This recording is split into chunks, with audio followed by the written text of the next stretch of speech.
This is the Rebel Scum Podcast.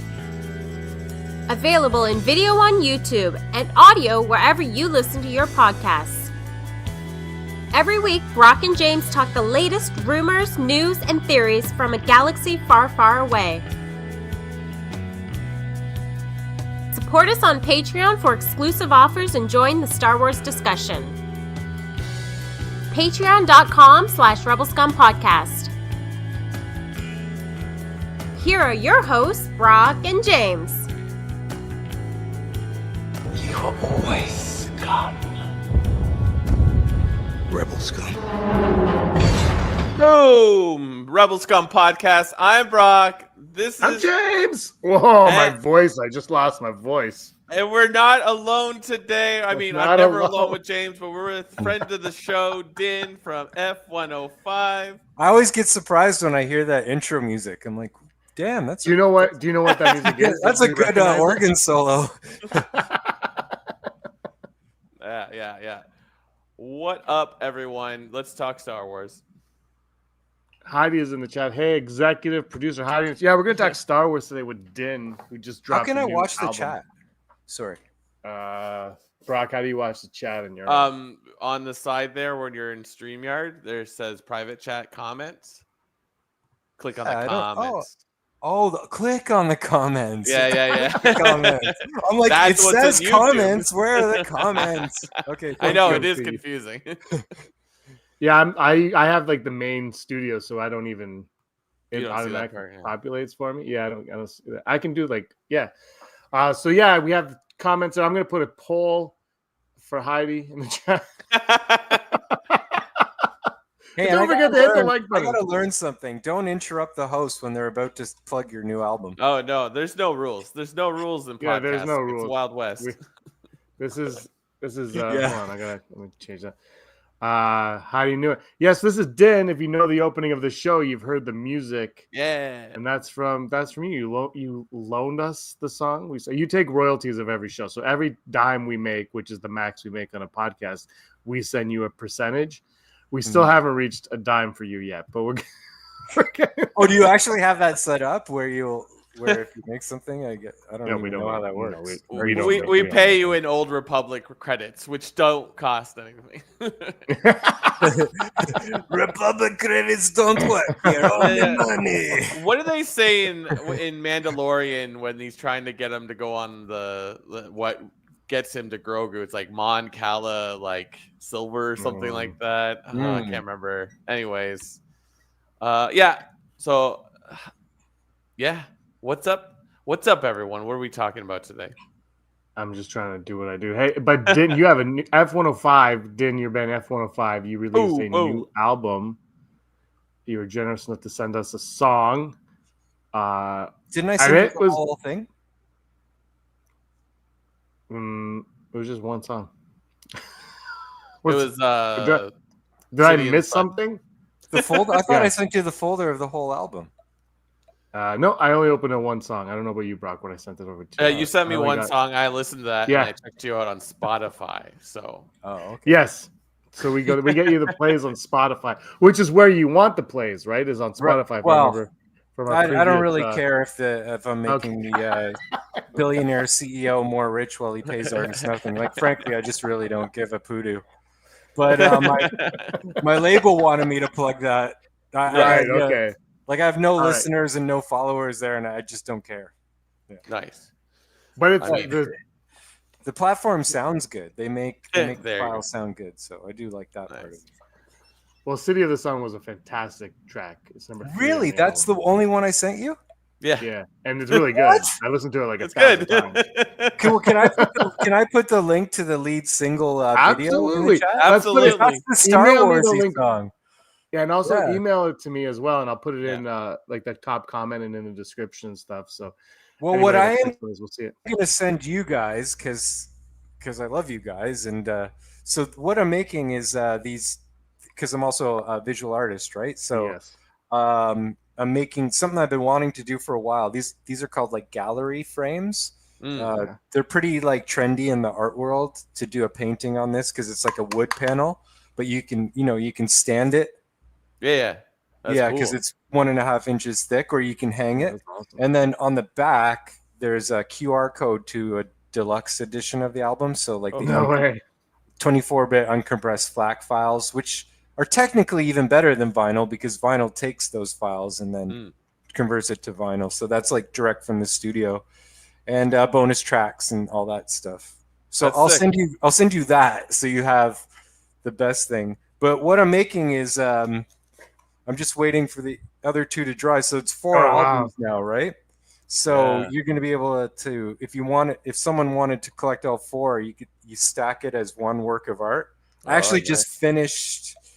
We'll be able to set that up in like 20 minutes while I'm waiting for ones to dry. Nice. And I already have orders, but Canada Post is on strike. So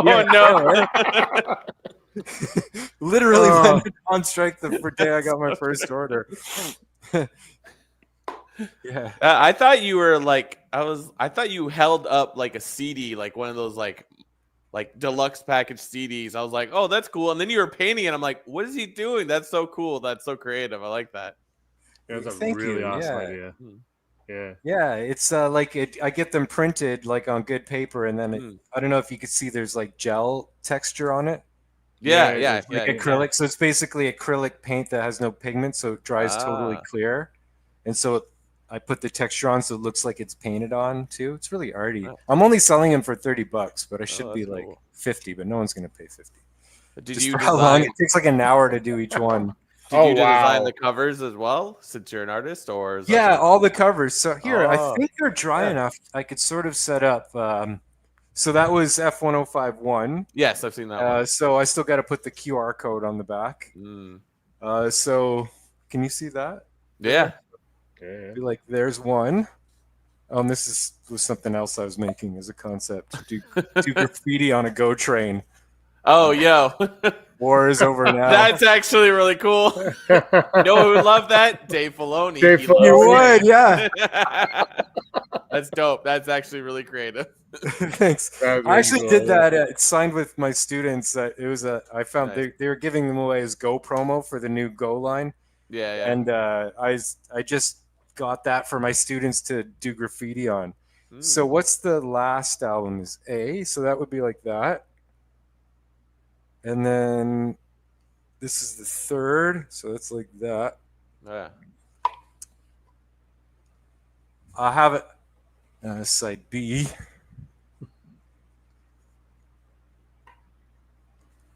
Actually, I'm trying to get. Oh yeah, maybe this is 3. This is 3. Sorry, so 3 should be there. So white and white, and then blue and blue. Oh, sick! That's awesome. That's art. Yeah, and then they'd stand on a table like that if you wanted to buy it. Yeah, they're really eye-catching. Actually. Thank you. Yeah. Nice. I noticed that people are more willing to give me money for art than music because there's something about people still like collecting like physical visual art, and they're used to just listening to music for free. So yeah, thanks. That's interesting, and it's funny you mentioned that because you have some physical media there as well that's Star Wars related. So. Yeah, Blu-rays. Check this out. And this is actually this was part of the inspiration behind that idea that I got only like a week ago. Was that it was like, oh yeah, right. I remember when buying physical Star Wars stuff felt like you were buying art, and they really upped like the design on all the packages. Like I don't know, I haven't read which concept artists are doing that, but that's like an actual painting. Yeah. Like really good ones. Like the level of this compared to like whoever George hired to do that original Star Wars Blu-ray box set. It's just like wild. Even the inside. Oh. The whole under layer is another artwork. And then you get this little card. So there's what's his name again? Oh God. I got Kiro, yeah. So each one comes with a collectible card, and wow. Yeah, I just love these sets. So that's Andor. So I haven't watched any yet. And then Mando Season 2. Nice. Yeah, like those steel boxes just are setting off my lizard brain. I'm like, I gotta get it. Yeah. I've actually, what's funny is like the last couple weeks I've been looking at those online. Like, oh man.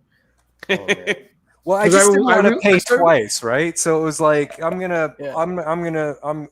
just gonna find ways to watch Disney Plus and then buy the hard stuff when it comes out.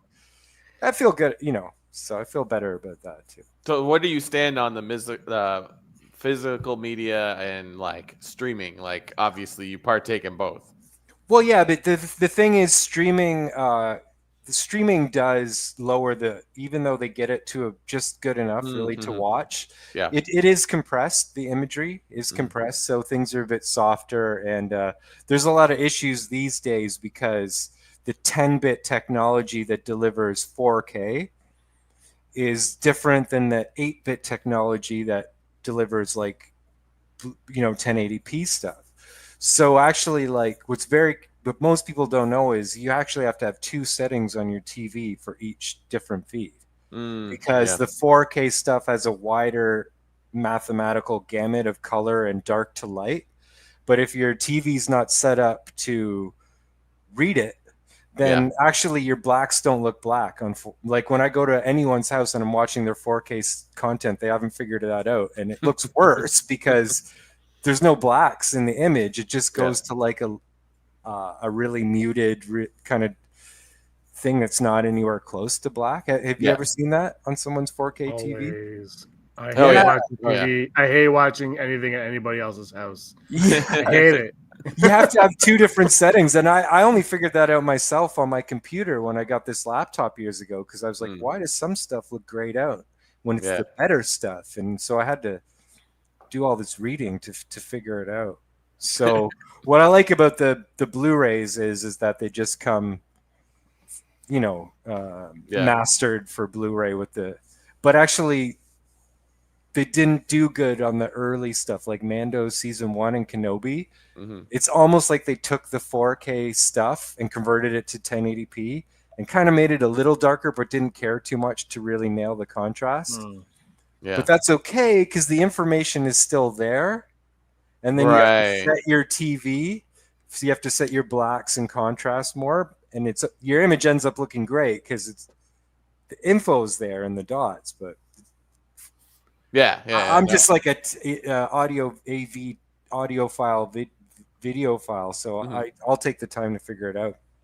Yeah. But then it's almost like they got complaints because I'm noticing like with Andor and the later season stuff, like it comes fully formatted right. Like your Andor's deep inky blacks are probably the inkiest I've ever seen, or as it gets on Blu-ray.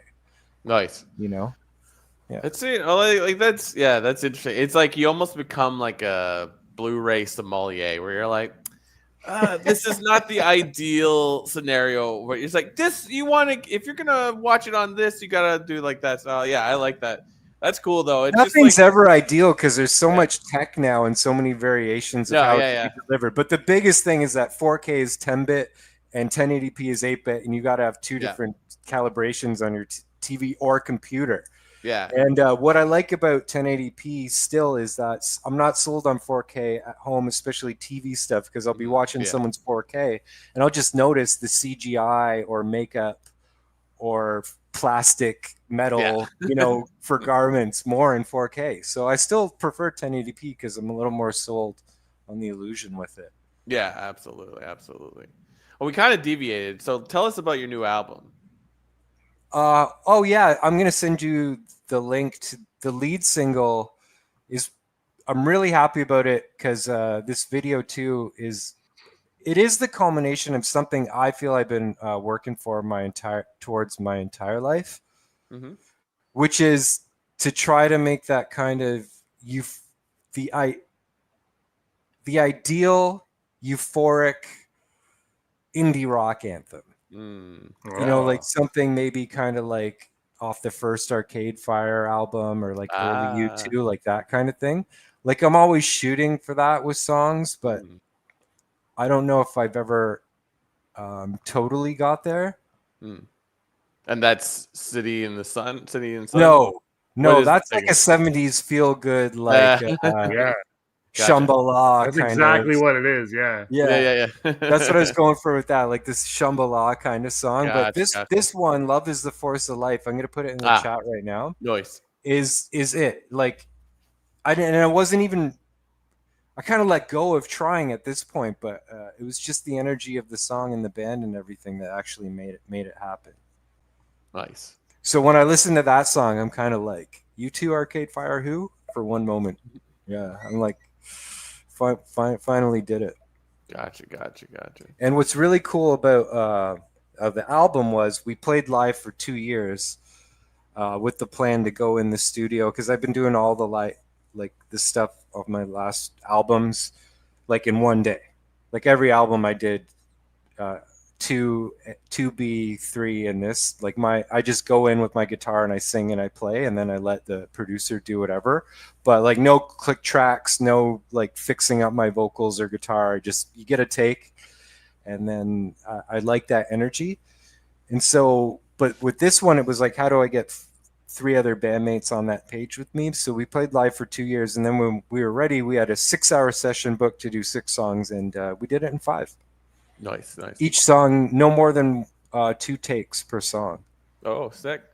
But we had to do some overdubs because we didn't do harmonies, so we had to add that like a couple of 1-hour sessions just to get the guys in to do their harmonies. And then, sorry. No, I have the video here. So like while you're talking, I shared my screen, James. Do you want to try adding that to the thing? I'm just looking at the chat, trying to.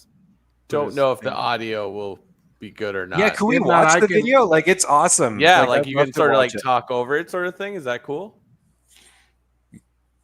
Yeah, it'd be like a director's let me try commentary. I just.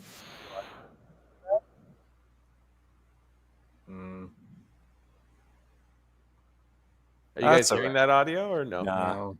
Okay, cool. So let's just talk over it. So like, what's going on here? Like, okay, so let's go back to the start then. Thanks, man. This is such a great idea. I'd love to talk with you. Yeah, go ahead. Okay, so right now I'm saying, yeah, get up and dance, because someone during our first song got up, a couple people like to my right, and like stage right, and they started to dance from the first song, and I was like, yeah, get up and dance. Nice. And the video is captured because I asked my friend Dominic, you guys may know him from the Star Wars Underworld. I'm like, can you come out tonight? Like, I know the band is like, I know we've hit some kind of apex and tonight's going to be good. And so he filmed it, and he did the audio too, like on the portable Zoom device. So the start of that video is from the live show, and then once the music starts, it's actually the track of the song. Ah, I see. Because that was the whole point, to go into the studio and make like a live album, right? But the crazy thing is that this was so easy to edit, because we even jam the end of the song. Nice. I sing lyrics that aren't even words. But the crazy thing is, it lined up exactly with the recording. Oh, no way. A performance from a year before, because the band had gotten like that good. Mm-hmm. That's wild. That's awesome. At about the 2-minute and 50 mark, I had to nudge. I had to like slow down. I had to nudge it like a quarter of a second to get the words back lined up. But basically, the whole video is up. And like in the studio, no click tracks. Like, I don't know, the band turned into some kind of a machine where it's just amazing. Like, that's unheard of. Like, because we have the technology now to keep doing things digital and fixing stuff. Back in the day when you recorded to tape, the tape would cost so much per foot, and you wouldn't want to, you wanted everything. You wanted to, like Johnny Cash or Elvis, go in the Sun studio for one day and do an album. So that's kind of the idea. So the title, like, is "Love is the Force of Life." Any Star Wars references? Because I'm reading the lyrics as it pops up on the screen, but I'm not seeing like anything Star Wars related. Or is it just? Yeah, there was like "We've been walking on the sky." Okay, gotcha. Yeah, so this is intentionally. I actually don't feel like I'll do another Star Wars song after this one, because I feel like I've been kind of. Picasso says I don't know, James, like you probably feel like this too when you want to make a movie. You're just kind of obsessed with it and you can't not do it. You know what I mean? Like you have to get it out, right? That's cool. I know that feeling. And there's nothing that you probably would die a slow internal spiritual death if you don't. If you're an artist, like if you have that obsession, you have to get it out. Yeah. And I don't feel like I have any more Star Warsy songs to get out. But you still want to make a Skeleton Crew. Yeah.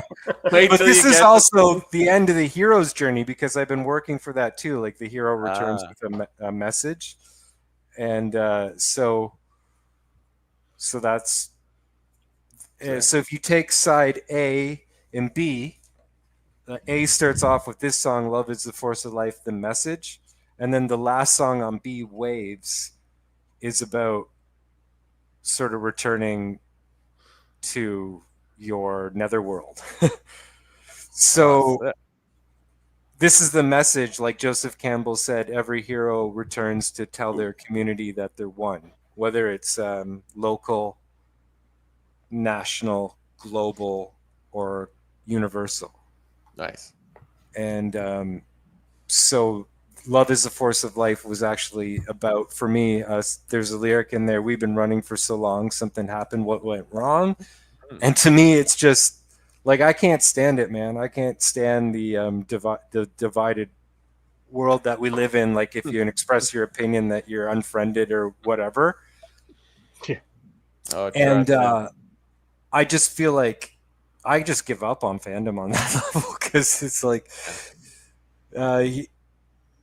here's the message, you know, that whether you're right or left or blue or red or you like Last Jedi or you like Rise of Skywalker, like, who cares really? Like, we're all just one people on this planet and we have to learn to get in the same room and talk. Like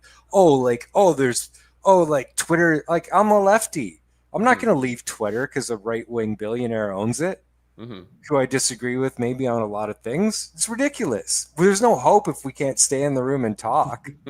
You know, so everyone's going to go over to Blue Skies because, and like apparently right-wingers own it, but apparently Democrats are going there, like, because it's called Blue or something. Like, I don't.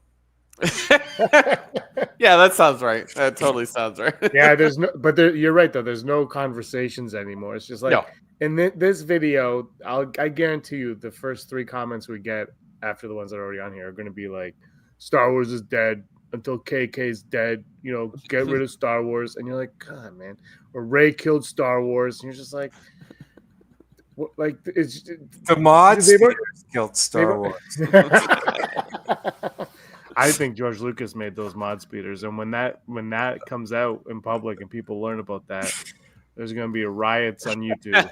It's a George Lucas type of idea. Just the execution wasn't Star Wars language, but whatever, you know. I think it's not going to just because I don't like it as someone with visual OCD.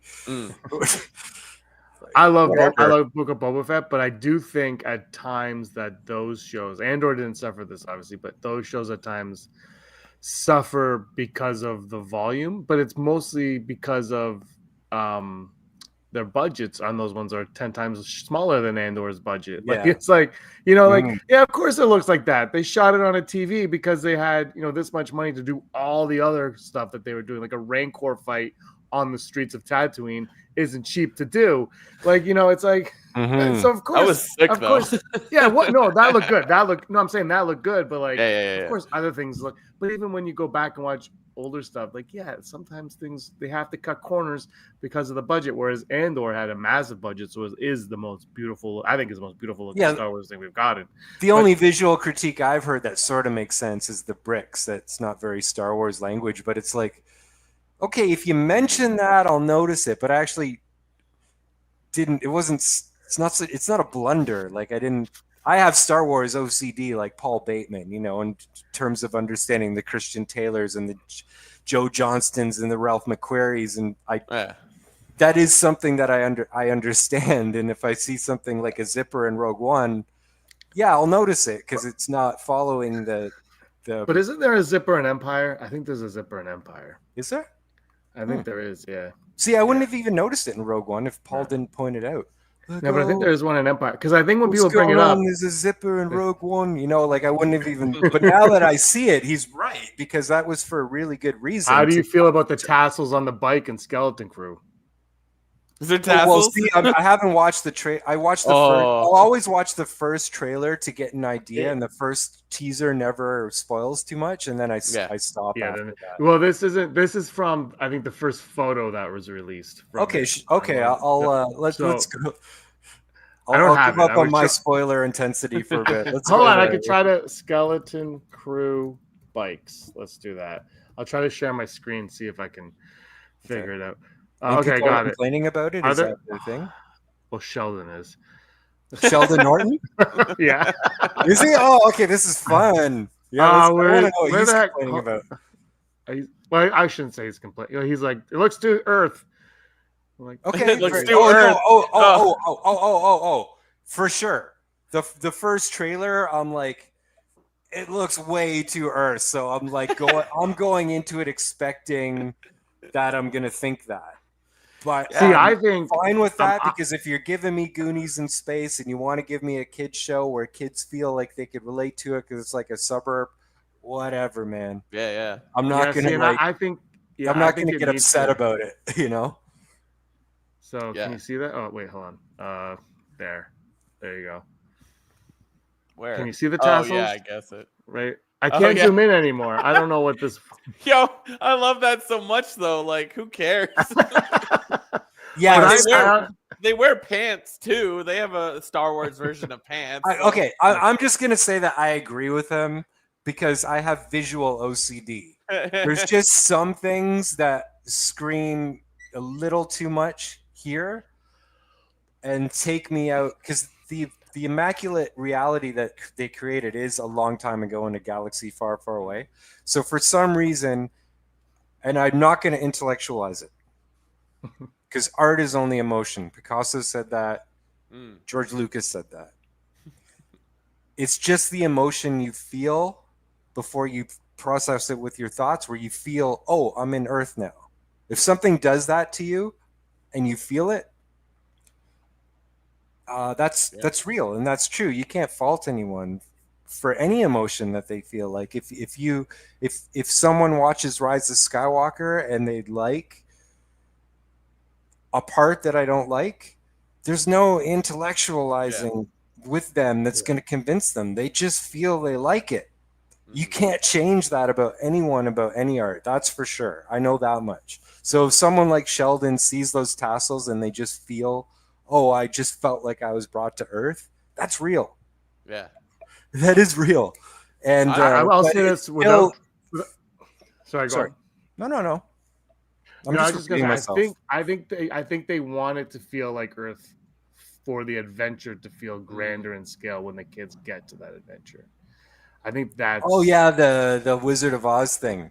Yeah, I think that's what they're going smart. for. I could be wrong. Like if I don't like, it doesn't bother. Here's the zipper. That's why you're a filmmaker. That's a good Here's thought. the zipper. It's really small because I wish it's a picture of Zipper from Chippendale Rescue Rangers. He's zipping up. Oh yeah. Oh wow. But then it's hidden because yes, it is hidden. It wasn't that they didn't have zippers. It was just some sort of genius move about the aesthetic that if you know it's there, but it's. I remember Paul talked about this, that it's just somehow that little detail helps sell you on the otherworldliness. I don't like. Yeah. It's sort of like what was genius about Christian Taylor, who invented the first lightsaber out of. Not Christian Taylor, he's the writer of Mortis.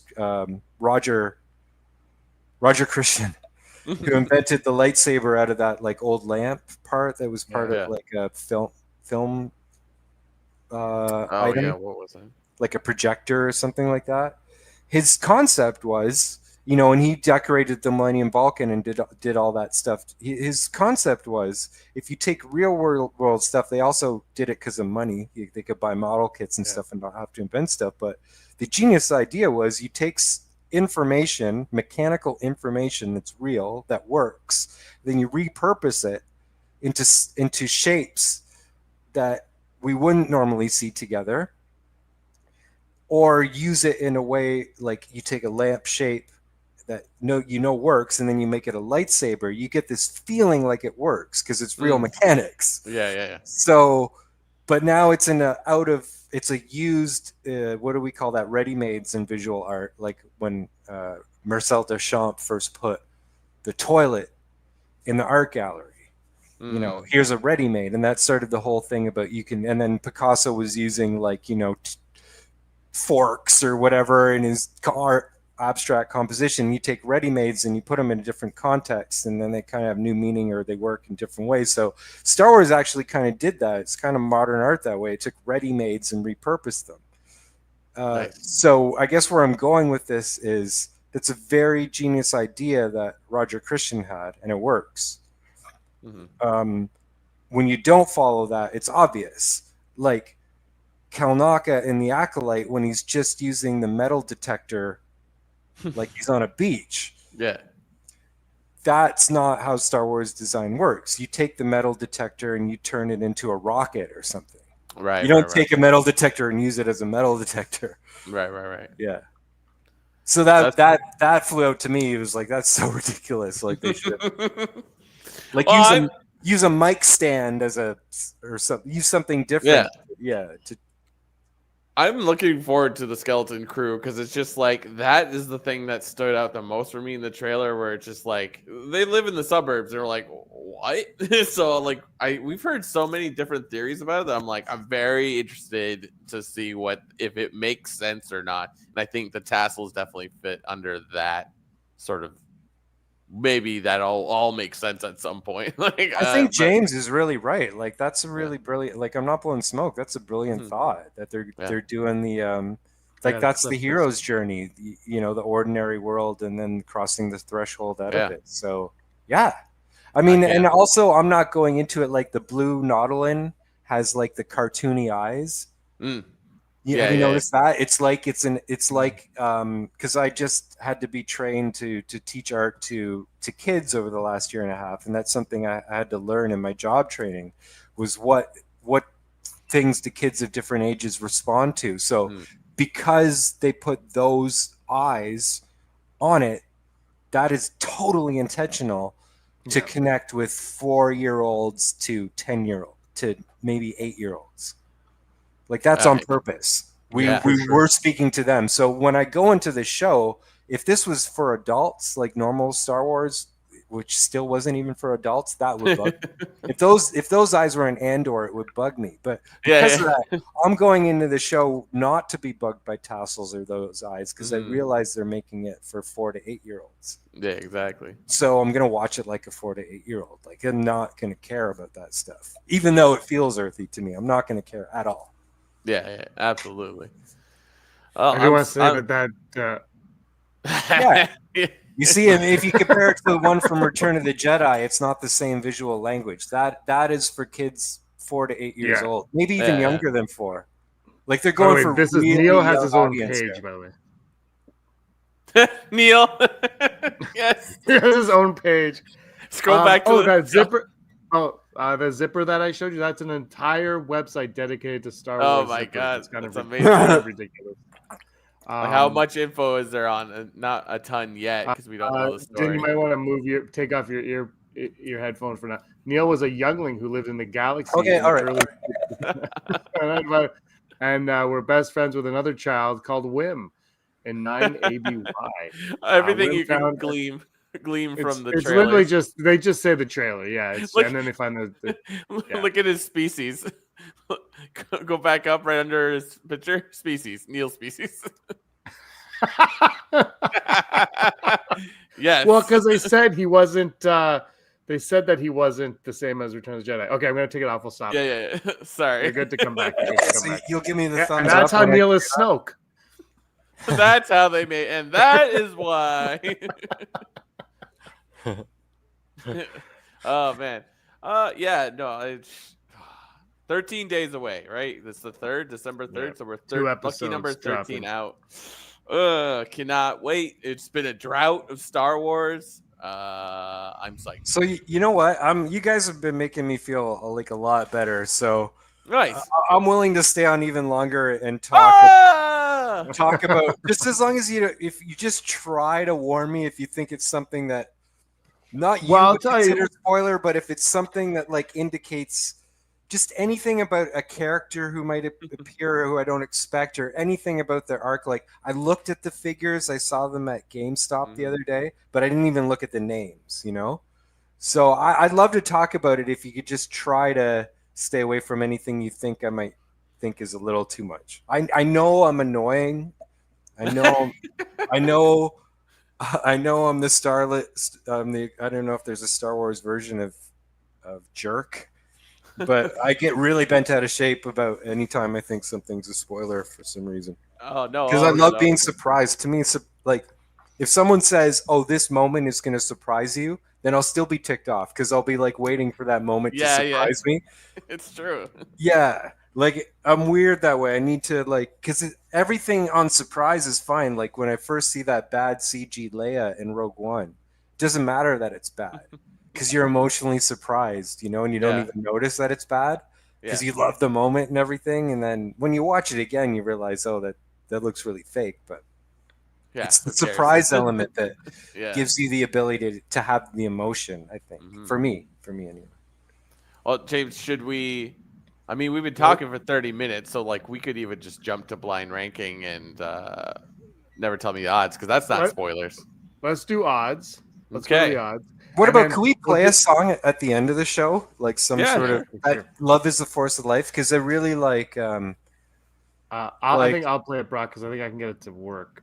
It's really. I think it is it's a fun anthemic song, but it really is my statement that something's wrong, and people just really have to remember that it's the Force is love, and that's all there is. And, it's got nothing to do with what side of politics you're on or which movie you like. Like, if we can't be in the same room with love, then forget it. That's all I have to say. Yeah, we'll go out on the episode with it. So then let's do Never Tell Me the Odds. Are we ready? Nope.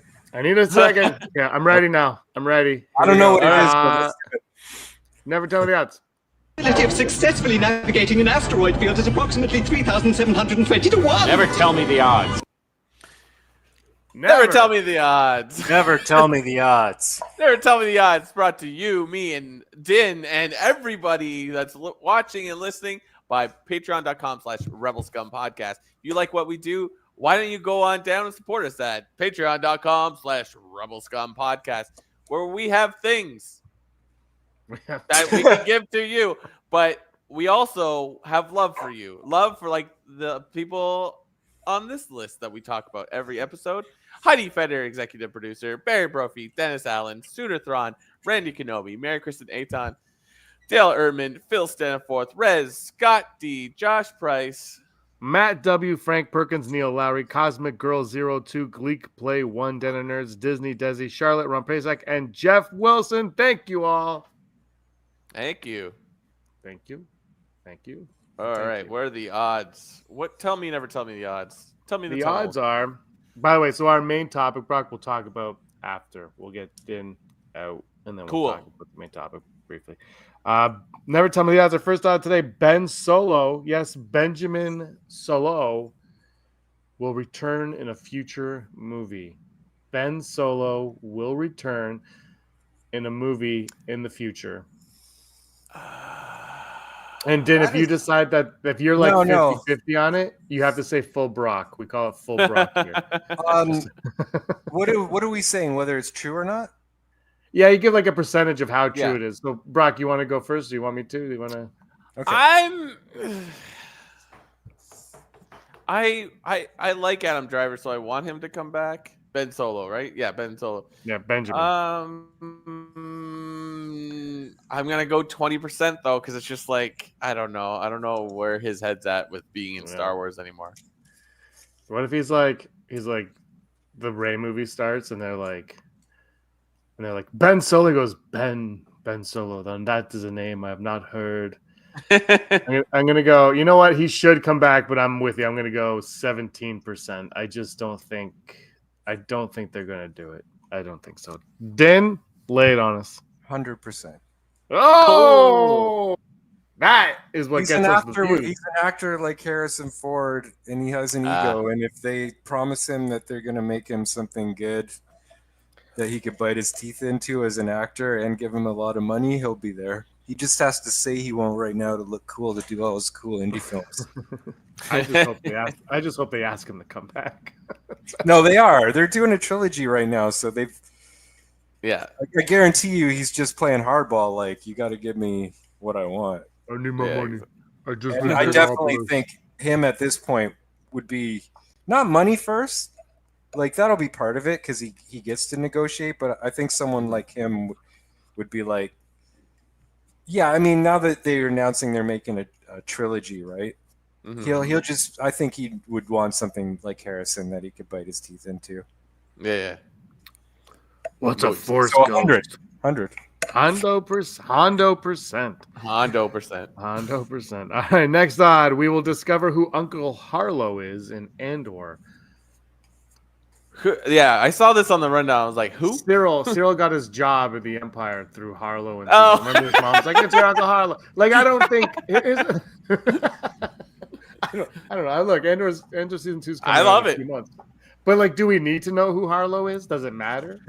It's Star Wars, so of course it matters, but does it matter? I feel like it hinges on will Cyril's mother be in this season. That I think that's the big part of it. But that's just so Star Wars. I'm like, yeah, they will definitely. Something will come up at some point. So I'm gonna go 65%. I don't know. Ooh, I'm liking it. I'm gonna go. I never checked to see if this was my mic was actually set on. I'm gonna go full Brock on it because I say yeah, but also, like, do we need? Is he anybody other than just Uncle Harlow? Like, who knows? So I'm gonna go full Brock because do we need to know him? But again, it's Star Wars. Yeah, give me that action figure. Let's go.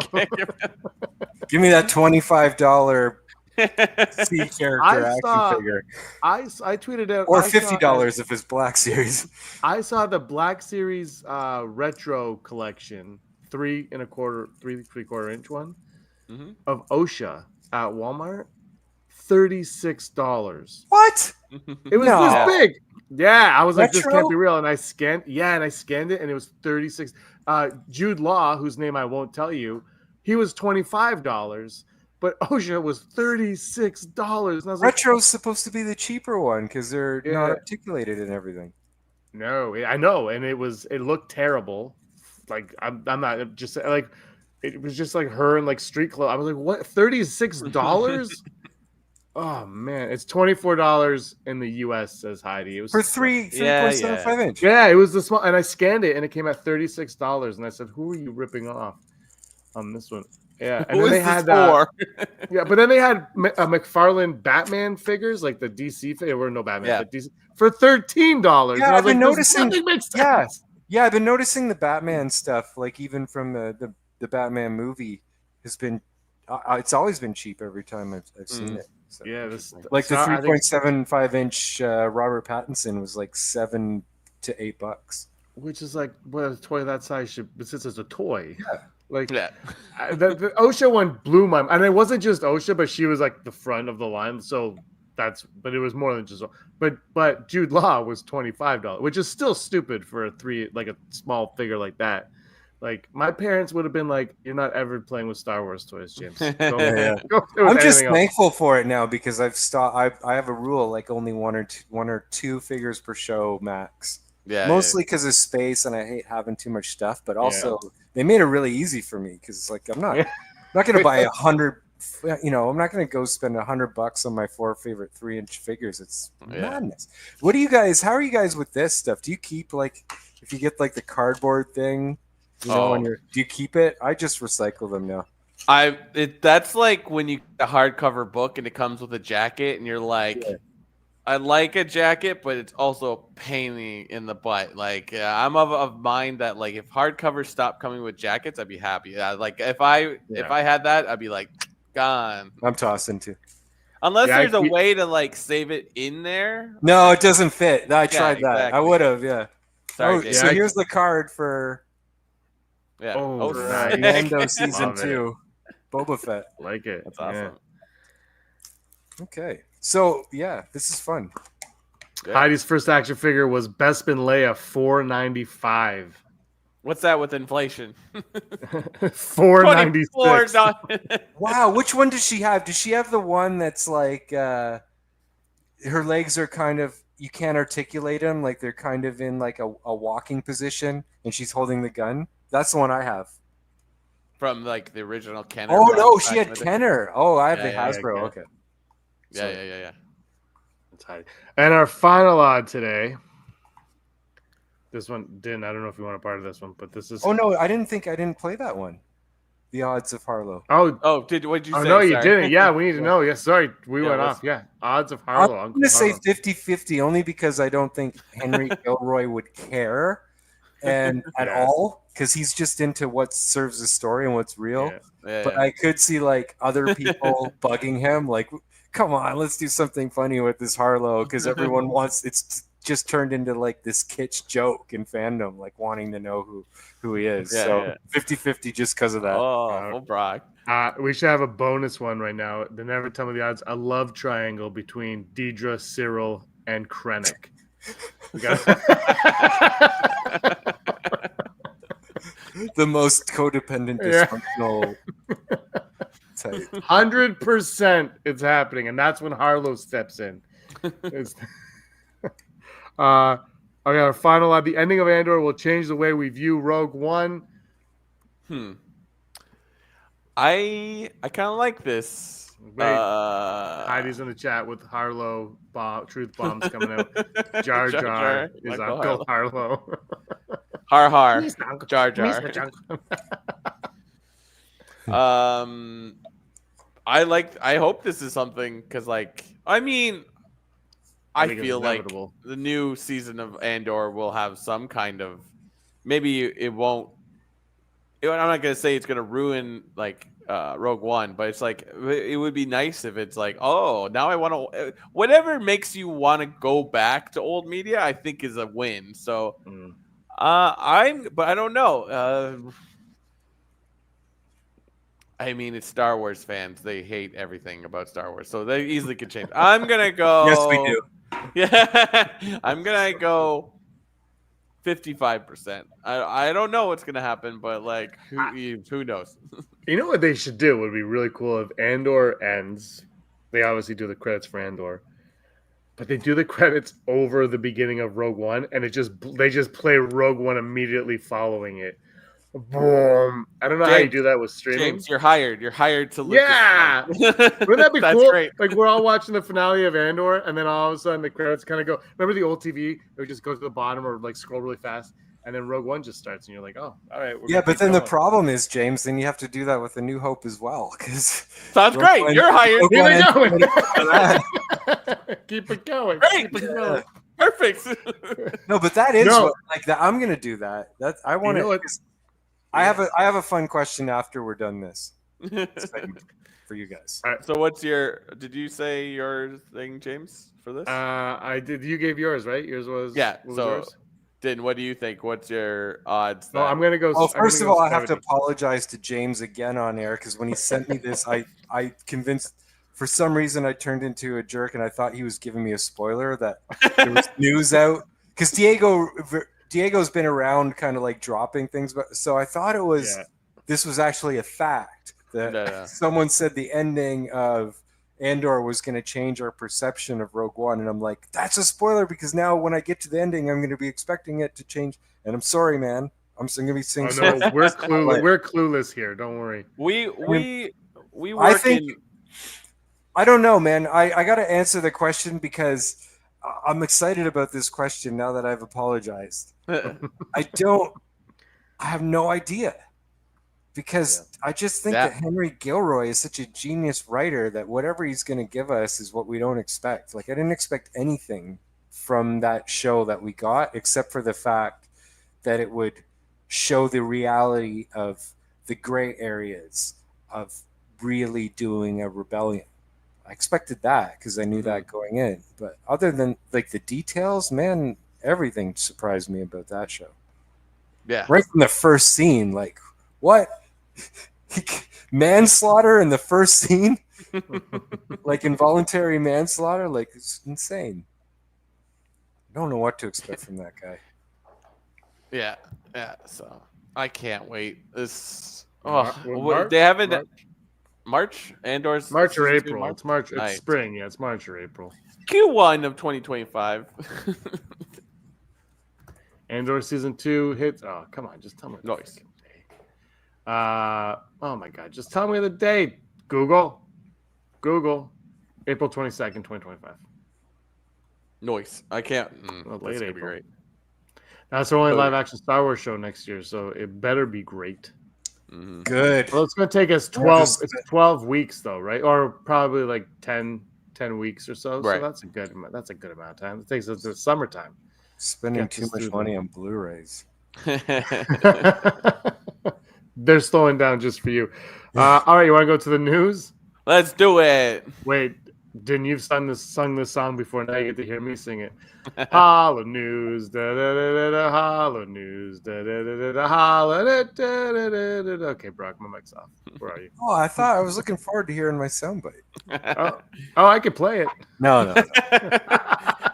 Hollow news, the news you need to know right now. So we're talking TV in 2025. Well, it was announced at some point this week, I believe. Star Wars Visions is returning to its anime roots with 9 new shorts slated for release next year at the 2024 Disney APAC content showcase. It was exclusively revealed that Star Wars Visions will debut a 3rd volume in 2025. The award-winning series first premiered in 2021 with 9 shorts of 7 different Japanese anime studios celebrating the mythology of Star Wars through unique cultural perspectives. Last year's 2nd volume took the imaginative series on a global tour, and now with Star Wars Visions Volume 3, the anime anthology returns to where it all began with 9 shorts from 9 different anime studios, including the returning contributors Kamikaze Doga, Kinema Citrus Co., Production IG, and Trigger. The next installment will also introduce 5 new anime studios to the world of Star Wars. Anima, David Production, Polygon Pictures, Project Studio Q, and Wit Studio to further demonstrate of Japanese animation. Super psyched for that. And in video game news, if you were patient on getting Star Wars Outlaw, well, guess what? Black Friday sales will drop it down to $49.99, probably in US dollars, for both PS5 and Xbox. $20 off the original list price, and potentially a much better offering for anyone who is unsure of the game when it launched back in late August. The deal also features Amazon's exclusive limited edition content pack, which includes Rogue Infiltrator cosmetics for Kay and Nyx. It's likely the best deal we're getting on the game before Christmas, so snap it up if you've been waiting for a sale or want to gift it to someone over the holidays. Also, Black Friday deals on Amazon. The Star Wars Heritage Pack for Nintendo Switch is discounted to $40 down from its original price of $60. That's a great value for 7 different classic Star Wars games in single package. Of course, I didn't write down what they are, but check it out. If you need some Star Wars games right now, if you got all the up-to-date systems, you're laughing right now. We don't. Maybe we'll just get the Nintendo Switch one. And this has been Hollow News. I am really my singing voice. Din, if you need backup vocals and you don't want people to listen, hi, give me a call. We got an odd from Heidi. What if Cyril killed his mother a long time ago, and what we see is an image of her in his head? Can you imagine? Can you imagine you're like a totally psychological side story to the thing? Like, what? Oh, God. Well, if anyone will do it, it would be Gilroy for sure. Wow. All right. That is harsh news right there. Now we're going to go to a segment we call Top 5. And today we're going to do Top 5 Jedi not named Luke, Yoda, or Obi-Wan. Luke, Yoda, or Obi-Wan. So the more obscure, the better, I suppose, for this list. I will go first, and I'm going to go Shakti. Nice. Shakti. Yeah. No, number 5, Shakti. Brock, you number 5? I'm gonna do a new name in this. I'm gonna go with Soul from Acolyte because I'm like, He was kind of interesting. I would love to learn more about that character. Of course, we probably won't. But like, I was like, wow, a Jedi that like made a mistake and lived with it. I'm like, yikes. He's still trying to finish the story. Din, you got a number 5 Jedi you love. You're muted. Hold on, I got you. I can't unmute your guest because sorry, I muted myself so you didn't hear me. Doing this stuff that you don't mind that I'm doing this. I have to get this done before I sleep tonight. We'll ask Heidi. What do you mean number 5 Jedi? I'm so confused. Like Anakin, number 1. Are we doing top 5? We're ranking our top 5 favorite Jedi. So we're starting it. We're gonna go 5, 4, 3, 2. 5, 4, 3. Yeah. Gunji. Yeah. All right. I was like, I gotta put a Wookiee Jedi on that, and I was like, there you go. I'm like Kel Naka, I guess. I wish we got to see more of Kel Naka. Yes. How do you put a person in that kind of suit and don't give him more screen time? I'm like, come on. Yeah. Ugh. All right. He didn't even need to be a Wookiee, I guess. Well, I guess he kind of did because he crushed the skull. But Quinlan Voss, number 4. Quinlan Voss. Quinlan Voss. Like, what a dope drop in Obi-Wan that are like, oh, Quinlan was here. And we're like, oh, is it we're going to see him? I'm like, no, but. No. Obi-Wan had a lot of really cool, like, lore building and deep cuts like that. Mm-hmm. Are characters that wield the Force in Rebels, do they count as Jedi? I mean, I guess, like, you want to do the Bendu? I do. No, but like, would Ezra count? Does Ezra count? Yeah, Ezra's a Jedi. Yeah. Okay, then I'm gonna put Ezra because I love the Rebels for sure. Den, you're number 4. Yeah, I love Ezra too. Number 4. Oh, I just know who my top 2 are. I know who my top 3 are. I don't have a number 4. Let me think for it's real. Kit Fisto. No, let me think for real, because maybe Ezra would have been in there, but you already I really do love. Is Sabine a Jedi? No, that's man, that might be now. I mean, she pushes Ezra with the Force. Yeah. That is a real good point. Yaddle. Yaddle. My number 3. Bryce Dallas Howard. I haven't watched that yet. My number 3 is Qui-Gon Jinn Jor-El. Qui-Gon Jinn is number 3. I should have put no Qui-Gon Jinn, but then I was like, you know what? Screw it. I love Qui-Gon. Qui-Gon's number 3. Mine too. Still my 3. Oh, that's your 3? All right. Great minds. I was trying to remember a character from the High Republic because you know me, I'm trying to put as much diversity of characters into things as best as I can. I can't remember his name, so I'm not going to put it. I'm just going to say Mace Windu. I was like, Mace Windu. What's like Samuel Jackson's character's name? I'm like, Mace Windu. This is 40. My favorite thing about having a Star Wars podcast is forgetting everything about Star Wars. Yeah. Ariel Poof Cashew Head. Cashew Head. Is that guy? Kiadimundi. Kiadimundi with his birthday. My number 2 is probably arguably the best Jedi of them all. Probably the one that George Lucas forgets. Oh, I didn't do my 3. Oh, I did. Oh, I thought I said Qui-Gon also, right? Yeah. Do you want to add anything to Qui-Gon? No, just because I think he represents the most important thing, which is like what my song is getting at. Nice. That it's just love. There's nothing else.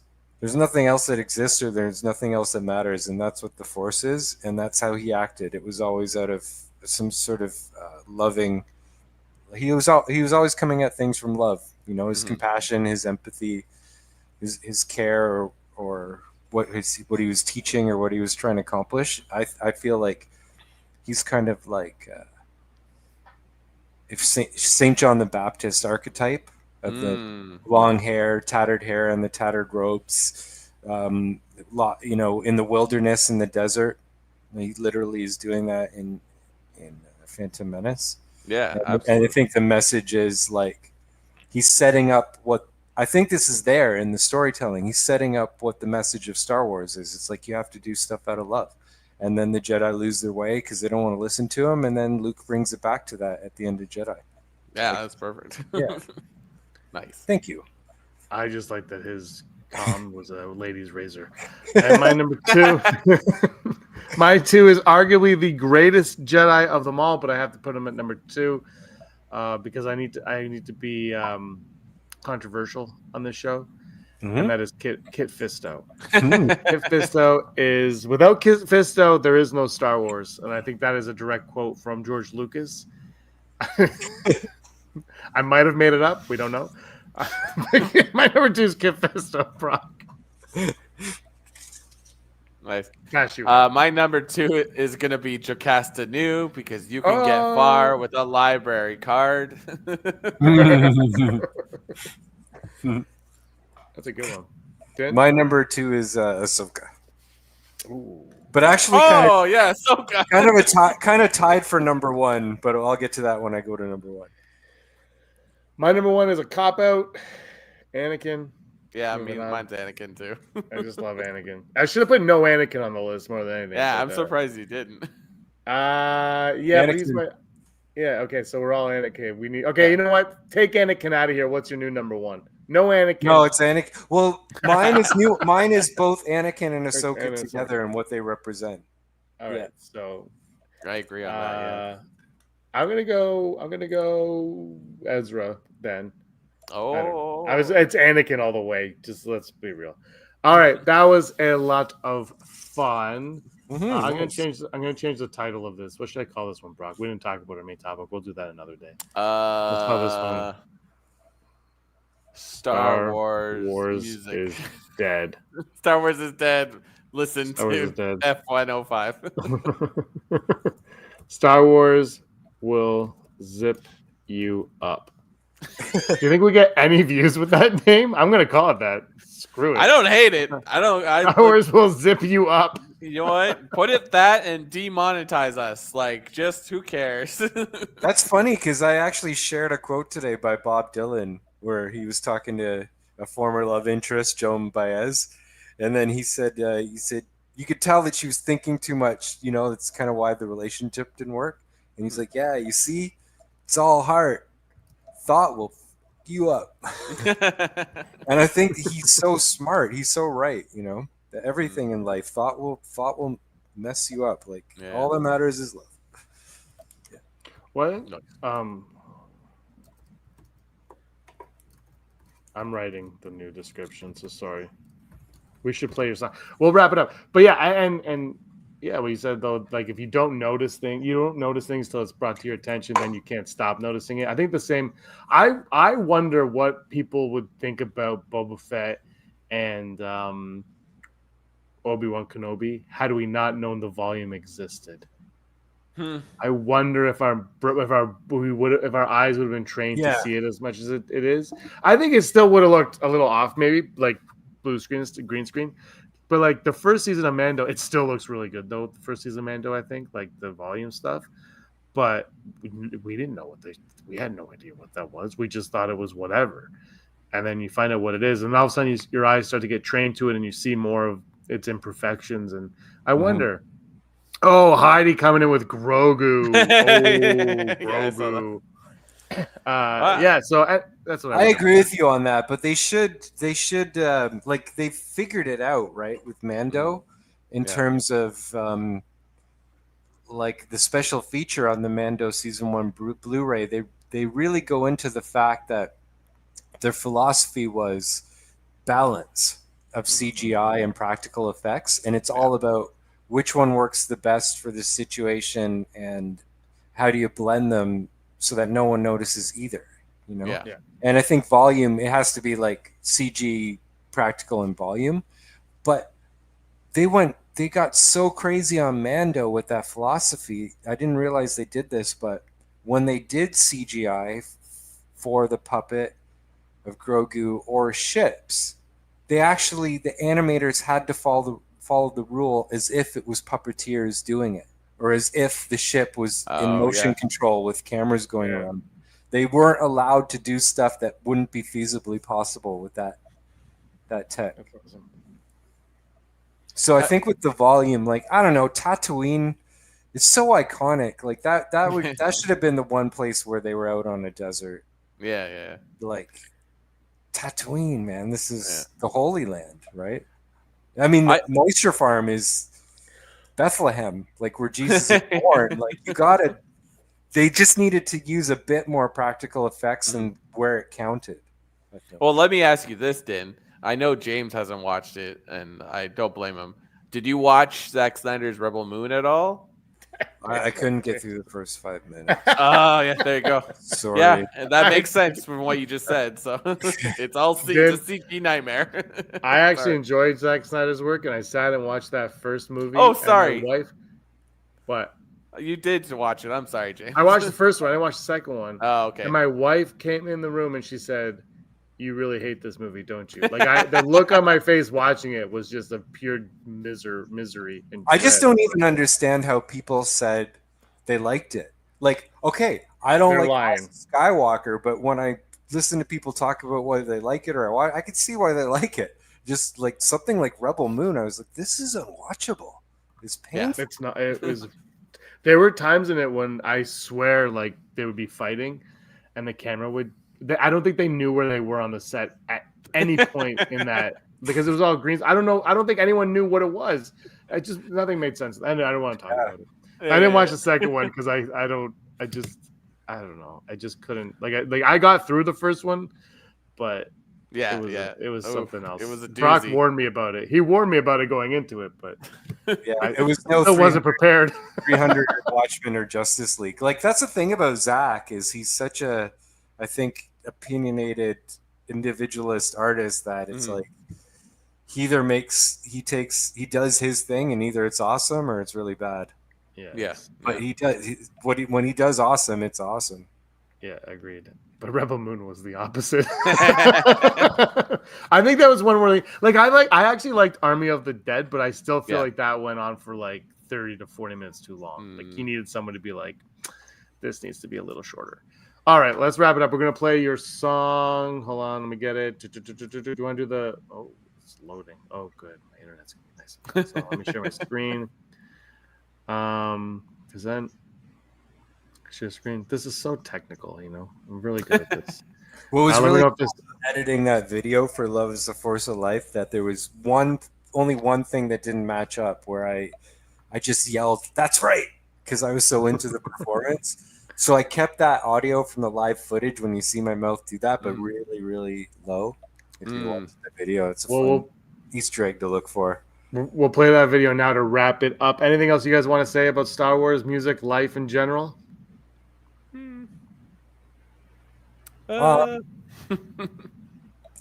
This was really fun to be on the show and talk about stuff.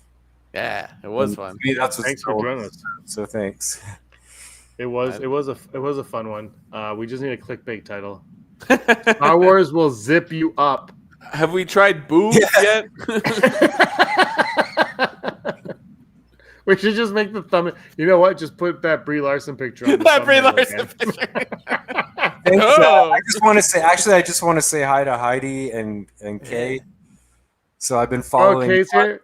That people have been saying. So yeah, cool. Hello to the chat. Yeah. All right. Well, we'll take it out. Do you want to introduce this song when we go to it? Oh, we already talked about it, but talked about it. Well, here it is again with audio. Boom. Oh, that's not full screen. Hold on. Yeah. Full screen. Boom. How's that? There we go. All right. Thanks, everybody, for watching. Give us a like and a subscribe. And Brock, you were always scum. Rebel scum. Thank you. Yeah, get up and dance. Love is the force of life. Bags, thanks for watching. Don't forget to give us a thumbs up on our video As always, please subscribe to our YouTube channel, Rebel Scum Podcast, for all the latest videos.